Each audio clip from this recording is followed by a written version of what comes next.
India இனி பாகிஸ்தானை தொட்டால் பதிலடி பயங்கரமாக இருக்கும் என பாகிஸ்தான் எச்சரிக்கை விடுத்திருப்பது தொடர்பாக எமது செய்தியாளர் மோகன்ராஜிடம் பாப்பிரெட்டிப்பட்டி பகுதி மக்கள் தெரிவித்த கருத்துக்களை பார்க்கலாம். இந்தியா இனி பாகிஸ்தானை தொட்டால் பாகிஸ்தானுடைய பதிலடி இந்தியாவிற்கு பயங்கரமாக இருக்குன்னு சொல்லிட்டு பாகிஸ்தானுடைய இராணுவ தளபதி இந்தியாவிற்கு எச்சரிக்கை விடுத்திருக்காரு. பாகிஸ்தான் பற்றிய பொதுமக்களுடைய கருத்து தெரிஞ்சுக்கலாம்.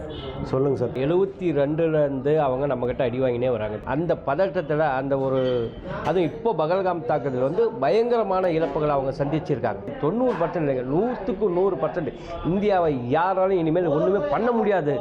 ஐநா சபையிலே நிரந்தர உறுப்பினராக ஆகக்கூடிய தகுதி இருக்கிற நாடு இந்திய நாடு. அதனால் வறுமையில் வாடுகிற பாகிஸ்தானால் இந்தியாவோடு போர் தொடுத்து அவங்களால் வெல்ல முடியாது என்பது தான் நிதர்சனமான உண்மை. அவங்க தொடர்ந்து இந்தியாவை சென்றதுக்கு காரணம் என்னென்னா, அவங்க நாட்டில் இருக்கிற பொருளாதார மந்த நிலை, அவங்களோட பொருளாதார வளர்ச்சி வீழ்ச்சி அடைஞ்சிருக்குது. இன்றைக்கி பாகிஸ்தான் தீவிரவாதத்தாலையும் அதாவது தொடர்ந்து அந்த மக்களை அதில் பயன்படுத்தினால அந்த நாடு வளர்ச்சி இல்லாமல் உலக நாடு பூரா கெட்ட பேர் ஏற்பட்டு போச்சு.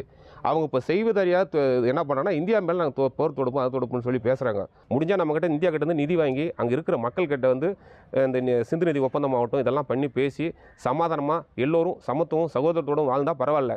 ஆனால் மோதல் முடிவு பண்ணால் வரைபடத்தில் இருக்காது என்பதுதான் உண்மை. பாகிஸ்தான் சொல்லியிருக்கிற கருத்து பார்த்திங்கன்னா, அவங்க நிறைய மிரண்டு போயிருக்காங்க, பயந்துருக்காங்க.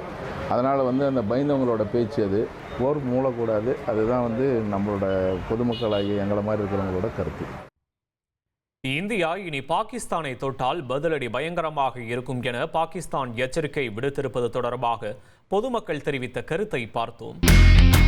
இனி செல்லும் இடமெல்லாம் செய்தி.